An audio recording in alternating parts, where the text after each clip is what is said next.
Hello, well, welcome to Emotional Badass, where Moxie meets Mindful.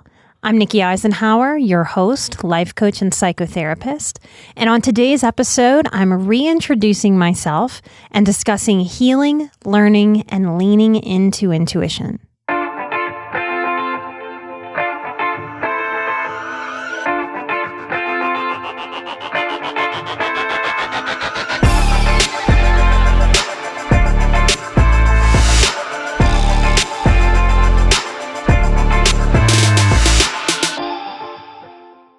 We have a lot of new listeners, so I wanted to take a moment to sort of reintroduce myself, why I'm here giving my time and energy to this podcast, and how to use the show and how to use my work to ultimately make your life healthier and easier.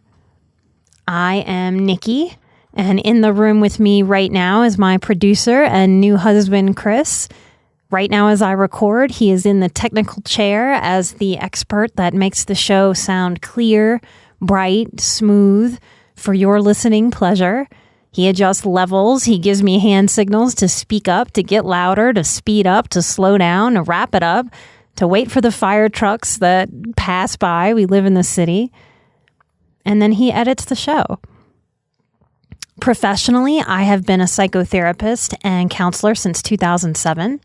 My specialties began in addiction, grief and loss, and trauma, and then grew from there into a specialty with highly sensitive people and self-care life coaching. I have an undergraduate degree in psychology and a master's of education in community counseling. I'm a New Orleans native, born and raised till I was 29, and that means if you meet me and hang out with me, I have a weird drive to feed you and give you fancy tea with fresh mint and citrus, and to make you laugh. My degrees are from the University of New Orleans, and I finished despite Hurricane Katrina blowing my program apart. I went back to New Orleans before the year ended and was a baby counselor while my hometown had collective and individual PTSD from Hurricane Katrina. I hold 2 licenses as an LPC, a licensed professional counselor, and an LCDC, a licensed chemical dependency counselor. In some states, that's called a licensed addictions counselor, LAC. I began working for myself in August 2009, so I'm about to celebrate 12 years of self-employment at the end of summer. By my 3rd year of private practice, I was turning new clients away. And this is a little side note for therapists out there. I am currently working on a program to help you love your private practice, to help you help people on a deeper level, to know the difference between healthy sharing versus dumping on the client and wasting their time, as well as how to make a strong wage guilt-free so that you can actually take care of yourself and your family so that you can be an effective and healthy healer for the duration of your life, if that is your calling and what you so choose. If you're interested in that, be on my waiting list and snag a new client appointment if you get the email and get a chance. If you're a therapist interested in having a thriving and satisfactory practice and learning from me and growing in this way. My professional trajectory has broken the mold and taught me so much. I've made so many mistakes and I've done so much right. This show is in part an attempt to uncover and demystify the experience as a client and the experience as a therapist, and answer some of the questions that you've maybe had for your own therapists or therapists that weren't appropriate to ask during session or on your dime, or that your therapist may have been taught not to share with you due to professional boundaries. And I know it's funny that I break a lot of those rules and I teach healthy boundaries, isn't it? I've had a lot of happy life experience and a lot of trauma. I've often joked that I've had more therapy than anyone else in the world. I began with therapists at about the age of 5. And that's the complexity of my family system and many of your family systems. That there's good and bad, there's black and white. And that's too simple of a lens to look at our family systems, our individual situations. like you, I gathered much from my family that was useful and helpful, strength building, and a lot that was hurtful and harmful to my self-worth, and put my body into a constant survival mode from a very, very young age, possibly since birth. And I've been trying to untangle that survival mode ever since. I'm going to give you my abridged version of my traumatic experience, which I don't usually do.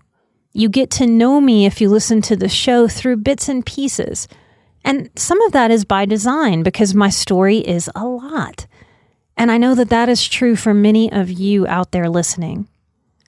And it's important for me, for myself and my own inner child, as well as for people to have models of what it is to know that I survived my trauma. I am not my trauma.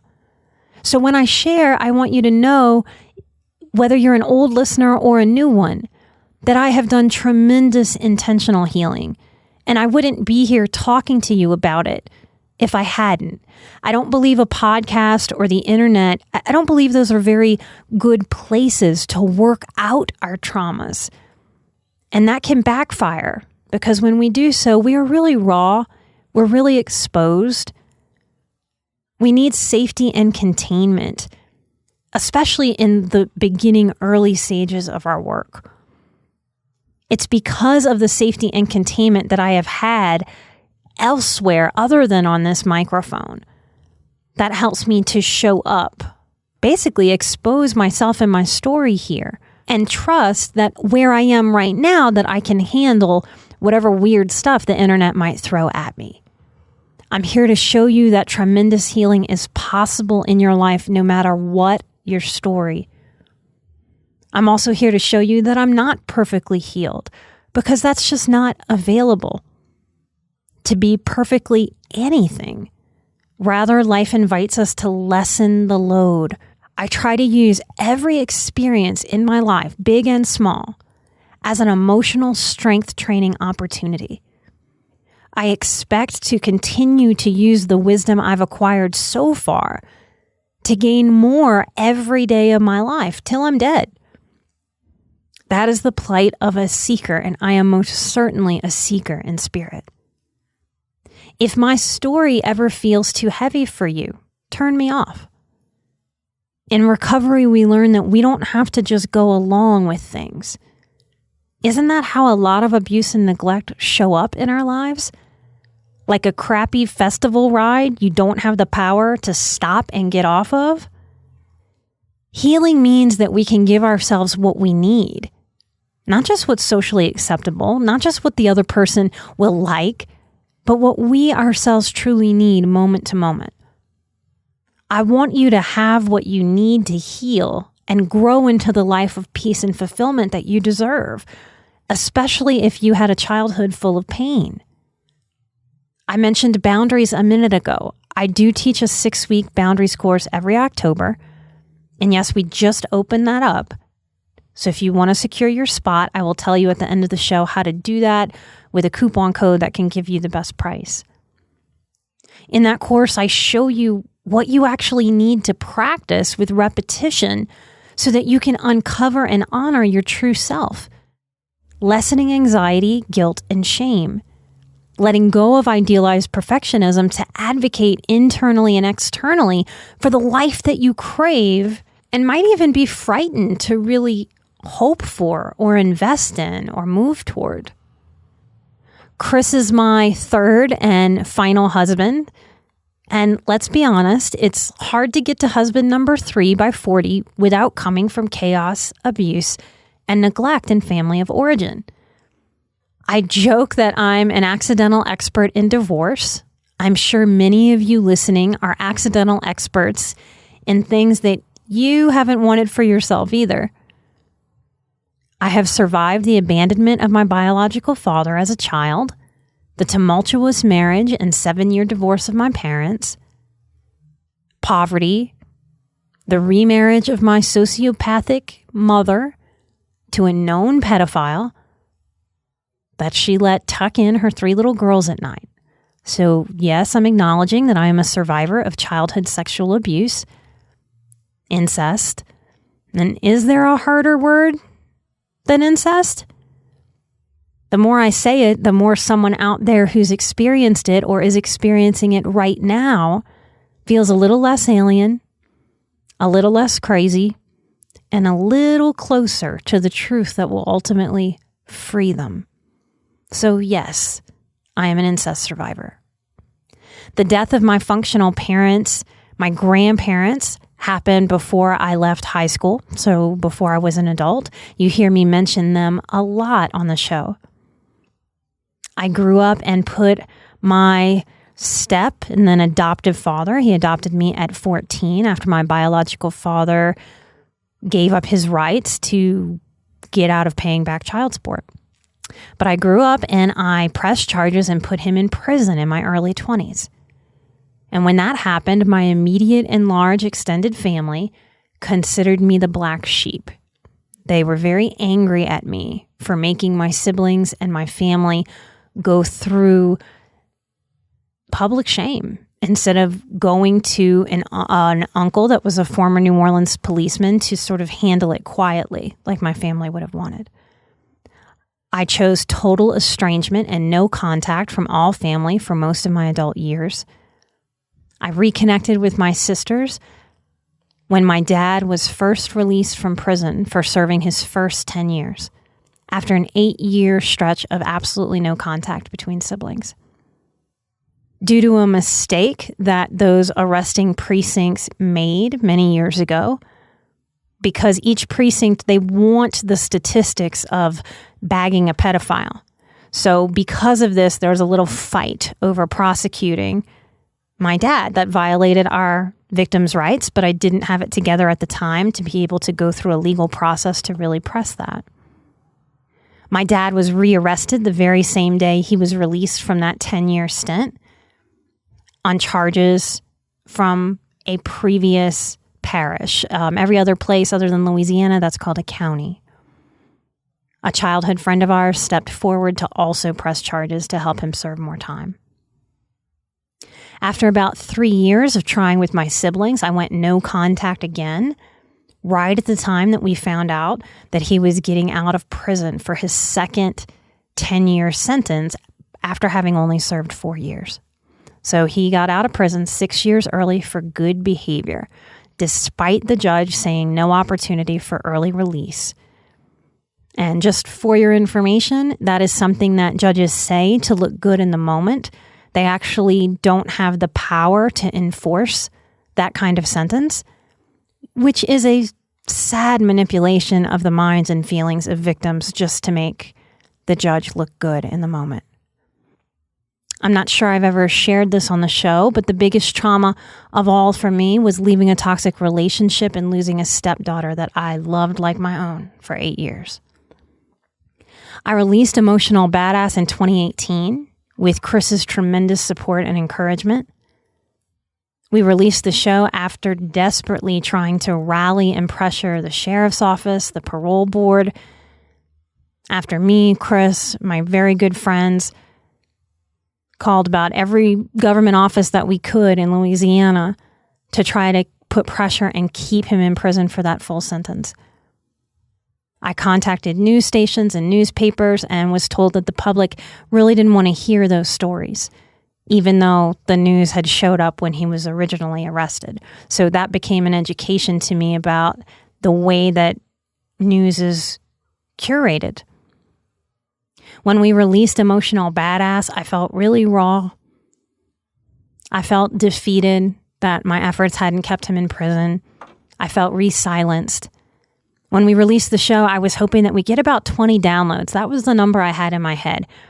That maybe in the first month, we could get 20 people to listen to it. It still makes me emotional. But we had hundreds and hundreds, and hundreds turned to thousands. And we charted on the top 50 of mental health podcasts from the first few episodes. I started with almost no followers online.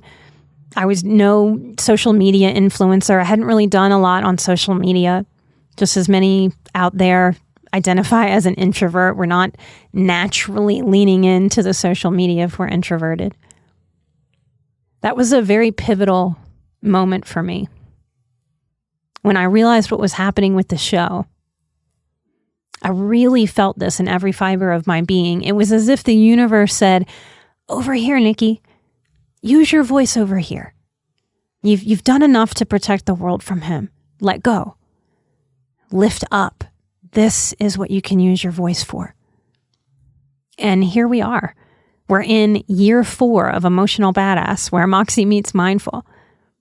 I'm an introvert. I'm an empath. I'm a high sensation-seeking, highly sensitive person.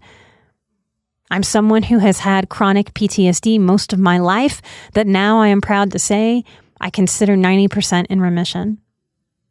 I've had medical trauma from 3 jaw surgeries and my body rejecting the hardware. I still have chronic neck and jaw pain that can still get me even though I'm better than ever. I'm an INFJ, Myers-Briggs type, meaning that my personality shows up or I move through the world introverted, intuitively, feeling. That J stands for judgmental. Certainly my younger self was much more judgmental. Now, whenever I see that J, I change it in my mind to discernment. As we heal and grow, we let go of that negative vibe, harsh judgment that we have as sensitive people or that we have as empaths because we grew up around it and we're harshly judged. So as we heal and shed some of our old pain, we start to lean into the difference between judgment and discernment and give ourselves permission to practice discernment. Especially as trauma survivors, we need to give ourselves permission to be discerning. On the Enneagram, I am an 8, the challenger. And what that means to me is that I was born to challenge myself and you, if you'll let me. I'm certainly in the right career. It's a calling, and I've answered it. I've rebuilt myself from the ground up. In the boundaries course, I talk about in a small section that we're like boats that get broken up in a bad storm. And when we rebuild, we don't have to just rebuild a boat. I rebuilt myself as a seaplane so that I can float and I can fly. I've worked on my connection with spirit and spirituality, and it's my own. And I help others develop a spirituality that resonates with and assists them in healing too. And it's not my spirituality. It's helping each person find, create, cultivate, believe in, and stand upon their own if they want it. I use everything that I've got in me, my personal experience and my professional experience, to pass along the hard-earned wisdom that I've gained. This show is about me passing that on to you, showing you how to turn head knowledge into heart knowledge. We are living in an information age, and information alone does not heal us in the ways that we want. In fact, just knowledge for the sake of knowing massages the human ego that wants to know things. But knowing isn't enough. If knowing was enough, I'd just hand you a few books and say, hey, read this information, then you'll know, then you'll be okay. It's essential to learn how to turn head knowledge into heart knowledge or body knowledge. Many of my clients say to me, I know this stuff, Nikki, but I just can't make my body be calm, or I can't make myself feel safe. Yes, this is the work that needs doing, so your body can feel peace, ease, joy, and lightness. I see so many sensitive people who just keep chasing down, what is the next technique? What is the next technique? Or what is the next healer? When they don't really need more information. They need more practice integrating the information they already have into heart knowledge, into body knowledge. I try not to use a lot of jargon or science on this show. Not because I'm anti-science at all, but because there are people who can speak to science or use proper terminology to teach those concepts better than I can. I recognize that my strength is not in being technical. My strength is in showing you how to be with yourself in ways that support your healing and your integration, not just the knowing of things. So what is there to learn about yourself in an episode like this, where I just tell you about me? Well, I hope that there's lots. I want you to know that you're not alone in processing the world deeply and as feely humans. We are tribal biologically, wired to be a part of a tribe. Those of us from highly toxic to moderately toxic family systems can feel adrift, can feel worthless, even wrong for existing. We connect with many other tribes as we heal. Some tribes we visit, some we build or buy property in. Some communities or chosen family members last a lifetime, some a season. You may come listen to this show just for a season and may take a little sampling of what you need, and that can be enough, and then you can go on your way. Others of you will want to rent something or hang out for a while. If you feel lonely, isolated, lost, overwhelmed, and confused by the healing you face, go get on iTunes and look at the Emotional Badass comments, the reviews. Look on a computer. It's a struggle to find them on the phone. There are hundreds written out by people from our HSP and recovering tribe. These are people that are moving through the world, sensing, feeling in the depths, despising surface level self-talk, fakeness. We are healing the chronic pain of chronic stress. You are unalone. And as strange as that sounds, that's a very important thing to know, to hold, to tuck into your heart as you learn how to be more resilient year to year, month to month, moment to moment. You are unalone in what you feel, in what you think, in how you process, in what you observe in the world. You are unalone. You are not an alien. You belong here. I want you to know that each Emotional Badass episode is its own invitation for you to learn to listen to your own gut, your own intuition, and to separate intuition from anxiety, to let go of that confusion between anxiety and intuition so that you can actually use intuition to help you navigate life. Intuition doesn't create a story. Intuition is the feeling of getting quiet, still, or deeply centered, grounded, or calm, and sensing a knowing that can only be heard and attended to in the quiet. It resides in the gut. It resides in the heart.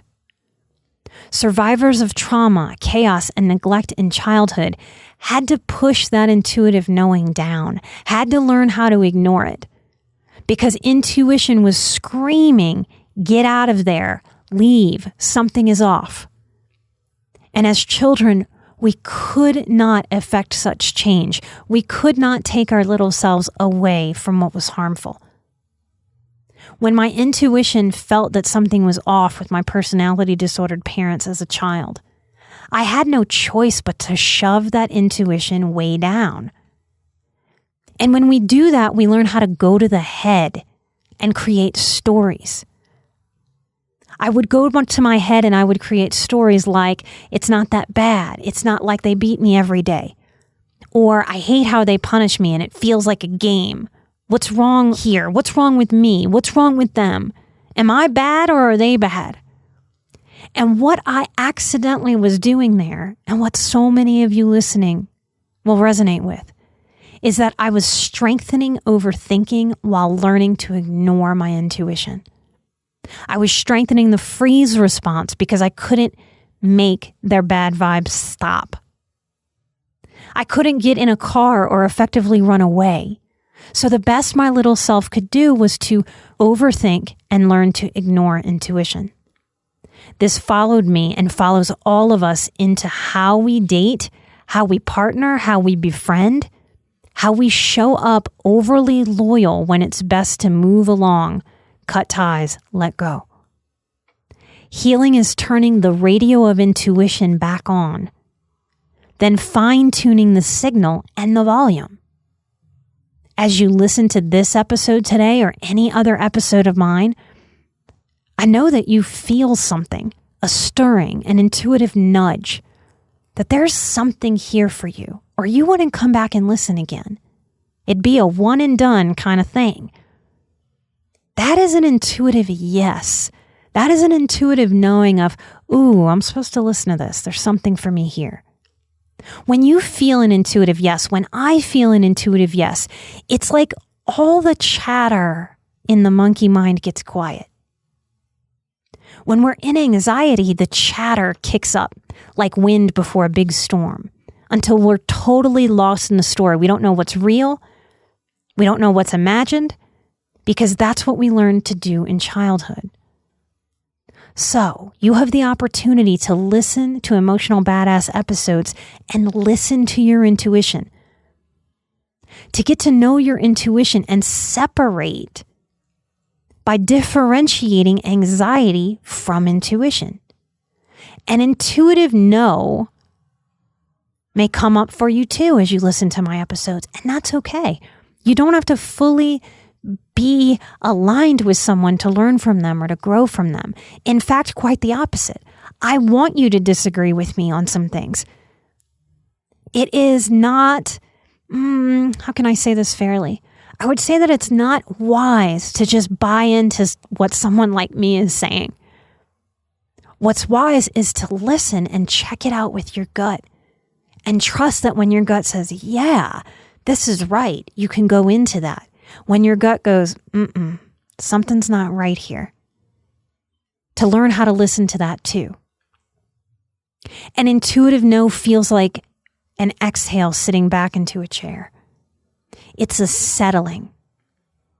It's simple. It's nope.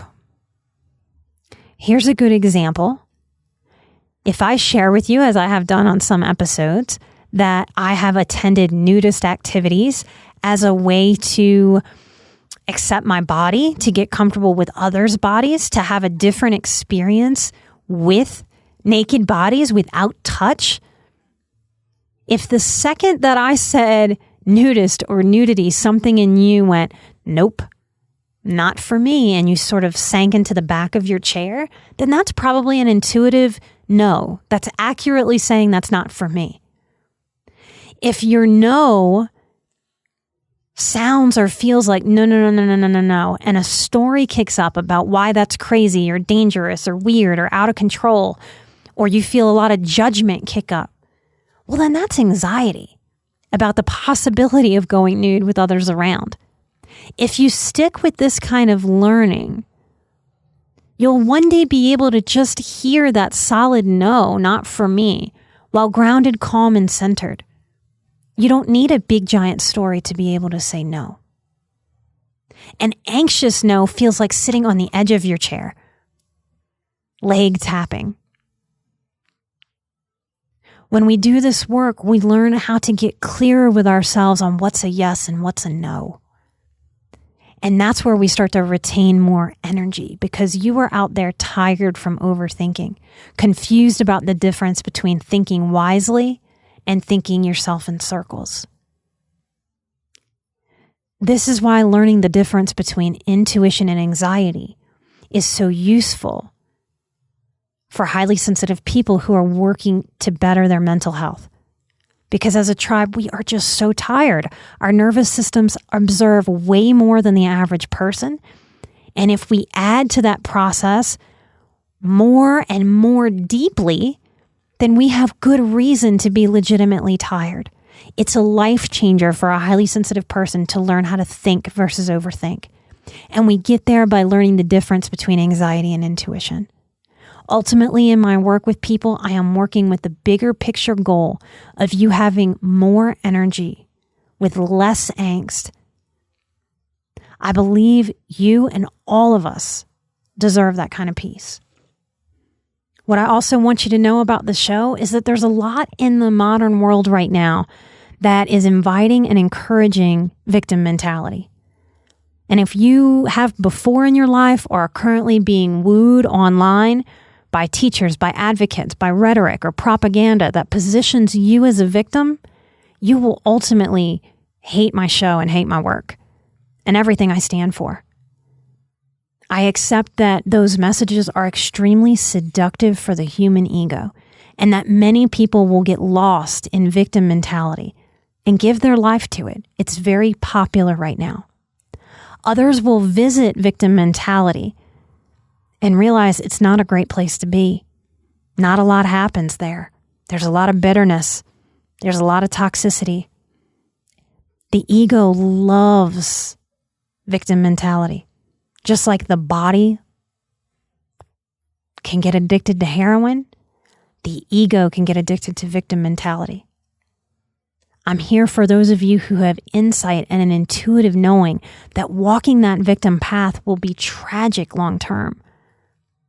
I hope that what I'm doing through the show is being a living and breathing example that I am not responsible for what trauma and neglect happened to me as a child at all, but I am 100% responsible for what I do with my life now.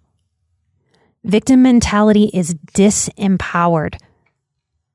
We do need to go through a period of acknowledgement when we've been victimized, but we cannot heal if we get stuck there.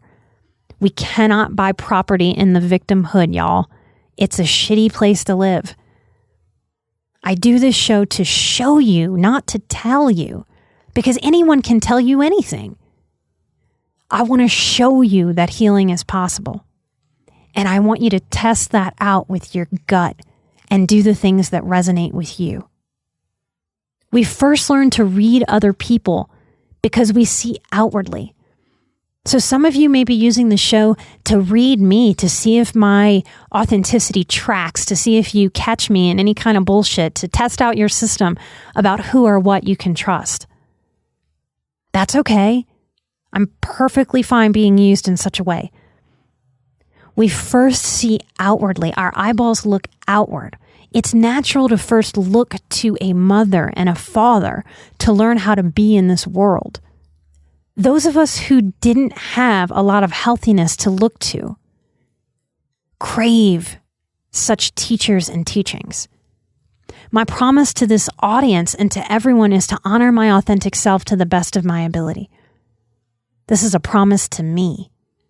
And I hope by showing you my authentic self as well as what can get in the way of my authentic self, that you give yourself more permission to meet, hold, and honor your authentic self. As human beings, we were always meant to learn from other humans, to benefit from the passing down of knowledge through story. That is my intention here with the show.